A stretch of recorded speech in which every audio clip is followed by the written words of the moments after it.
ओम श्री मातंगय नमः। जय माता दी। आज गुप्त नवरात्रि के 9वें दिन भक्तगण माता मातंगी की पूजा आराधना करेंगे।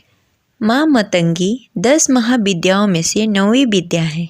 मान्यताओं के अनुसार जो भी व्यक्ति गुप्त नवरात्रि में 9वें दिन माँ मातंगी की पूजा आराधना करता है उसे सर्व सिद्धियों की प्राप्ति होती है। माँ मातंगी अपने भक्तों के सभी कष्टों को दूर करके उन्हें सौभाग्य का आशीर्वाद देती हैं। माँ मातंगी को वाणी और संगीत की अधिदात्री देवी माना जाता है। इनके अलावा इन्हें स्तंभनी देवी भी माना जाता है। शास्त्रों के अनुसार माँ मातंगी की पूजा करने से दाम्पत्य जीवन खुशहाल रहता है। जो मनुष्य श्रद्धापूर्वक इनकी पूजा आराधना करता है उन्हें गृहस्थ जीवन की सभी सुख प्राप्त होती है।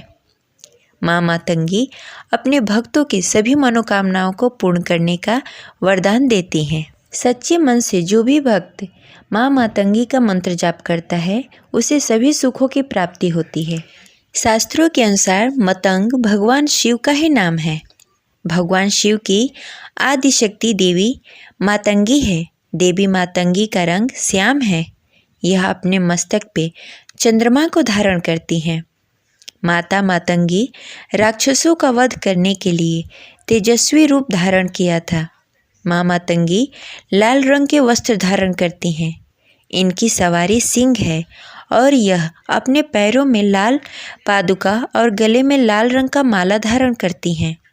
माँ मातंगी के हाथों में धनुष, बाण, शंख, पास, कटार, छत्र, त्रिशूल, अक्षयमाला आदि विराजमान रहते हैं।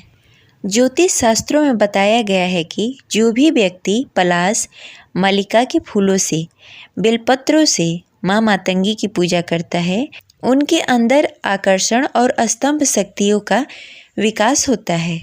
अब चलिए सुनते हैं माँ मातंगी की कथा। इसके बाद इनकी पूजा के बारे में जानेंगे। अगर आपको हमारी कथा अच्छी लगे तो इस वीडियो को लाइक करें और कमेंट में जय माता दी अवश्य लिखें। आपका लाइक और कमेंट हमारे लिए बहुत महत्वपूर्ण है। माँ मातंगी की पौराणिक कथा के अनुसार एक बार भगवान विष्णु और उनकी पत्नी लक्ष्मी जी भगवान शिव तथा पार्वती जी से मिलने हेतु उनके निवास स्थान कैलाश शिखर पर गए। भगवान विष्णु अपने साथ कुछ खाने की सामग्री लेकर गए तथा उन्होंने वह खाद्य पदार्थ शिव जी को भेंट स्वरूप प्रदान की। भगवान शिव तथा पार्वती ने उपहार स्वरूप प्राप्त हुए वस्तुओं को खाया। भोजन करने हेतु खाने का कुछ अंश नीचे धरती पर गिर गया। उस गिरे हुए भोजन के भागों से एक श्याम वर्ण वाली देवी ने जन्म लिया जो मातंगी नाम से विख्यात हुई। देवी का प्रादुर्भाव उच्छिष्ट भोजन से हुआ। परिणाम स्वरूप देवी का संबंध उच्छिष्ट भोजन सामग्री से है तथा उच्छिष्ट वस्तुओं से देवी की आराधना की जाती है। देवी उच्छिष्ट मातंगी नाम से जानी जाती हैं। देवी मातंगी की एक अन्य पौराणिक कथा के अनुसार एक बार पार्वती जी ने अपने पति भगवान शिव से अपने पिता हिमालय राज के यहाँ जाकर अपने माता तथा पिता से मिलने की अनुमति मांगने लगी, परंतु भगवान शिव नहीं चाहते थे कि वे उन्हें अकेले छोड़कर जाएं। भगवान शिव के सामने बार बार प्रार्थना करने पर उन्होंने देवी को अपने पिता हिमालय राज के घर जाने की अनुमति दे दी। साथ ही उन्होंने यह शर्त भी रखी कि वे शीघ्र ही माता पिता से मिलकर वापस कैलाश आ जाएंगी। तदंतर अपनी पुत्री पार्वती को कैलाश से लेने हेतु उनकी माता मेनका ने एक बगुला वाहन स्वरूप में भेजा। कुछ दिन पश्चात भगवान शिव बिना पार्वती के विरक्त हो गए तथा उन्हें वापस लाने का उपाय सोचने लगे। उन्होंने अपना भेष एक आभूषण वाले व्यापारी के रूप में बदला तथा हिमालय राज के घर गए। भगवान शिव इस भेष में देवी पार्वती की परीक्षा लेना चाहते थे। वे पार्वती के सामने गए और अपनी इच्छानुसार आभूषण का चुनाव करने के लिए कहा। पार्वती जी ने जब कुछ आभूषणों का चुनाव कर लिया तथा उनके मूल्य ज्ञात करना चाहा, व्यापारी रूपी भगवान शिव ने देवी से आभूषण के मूल्य के बदले उनसे प्रेम की इच्छा प्रकट की। देवी पार्वती अत्यंत क्रोधित हुई अंततः उन्होंने अपनी अलौकिक शक्ति से उन्होंने पहचान लिया कि यह भगवान शिव हैं। तदंतर देवी ने प्रेम हेतु तैयार हो गई तथा व्यापारी से कुछ दिनों पश्चात आने का निवेदन किया। कुछ दिनों के पश्चात देवी पार्वती जी ने भी भेष बदलकर भगवान शिव के सामने कैलाश पर्वत पर गई। भगवान शिव अपने नित्य संध्या उपासना के लिए तैयारी कर रहे थे। देवी पार्वती लाल वस्त्र धारण किए हुए बड़ी बड़ी आंखें कर श्याम वर्ण तथा दुबले शरीर से युक्त अपने पति के सन्मुख प्रकट हुई। भगवान शिव ने देवी से उनका परिचय पूछा। देवी ने उत्तर दिया कि वह एक चंडाल की कन्या है तथा तपस्या करने आई हैं।